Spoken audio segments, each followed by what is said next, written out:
If there's one thing that I would encourage any keyboard player to work on, to learn, and to think about, especially new players, it would be the idea of experimenting. Again, we have this concept of going through these keyboards, and there's all these patches and precise movements and precise sounds and precise concepts. And one of the main things I get emailed is the idea of like, what exact setting did you use for blank?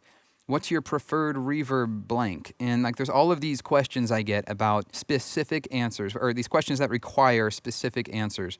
And it's kind of a funny thing because oftentimes the best answer to that is that there is no specific answer. And experimenting and getting in and really tearing into your keyboard or your rig, your software, and learning how it really works, and learning how to create sounds on your own, or at least modify sounds on your own, really is profound. It's through that kind of experimentation that you start finding interesting and unique ways to use sounds. Like, there's this piano sound I have open. It just sounds like a piano.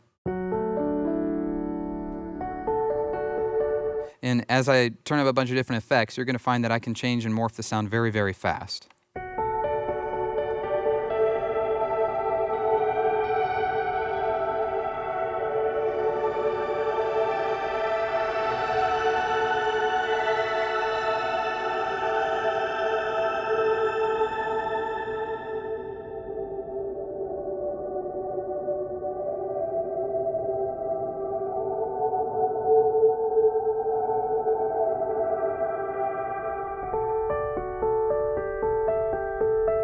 And there's that kind of concept you're never going to really grasp until you get in and are willing to think about the idea.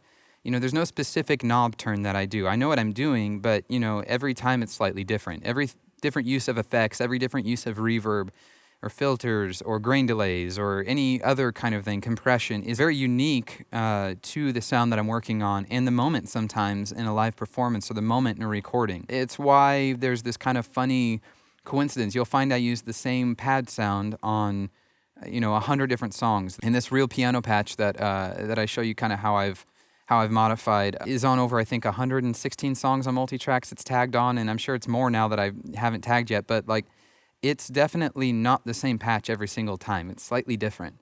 And that's because I go through and I modify things based upon exactly what the sound is. And there are pad sounds, there's a pad called Buzzy Pad that's on, I think, every song that I've done, but it's because it's not actually the buzzy pad. It fills a specific role. I'll modify it uniquely for a song. And it's that kind of experimentation that leads to greater sound design discoveries and greater context in which to use it. It's not just the knowledge that you learn. Like, I can teach you what a low-pass filter does. I can teach you about reverb. I can teach you about velocity scaling and keyboards and FM synthesis and whatever else.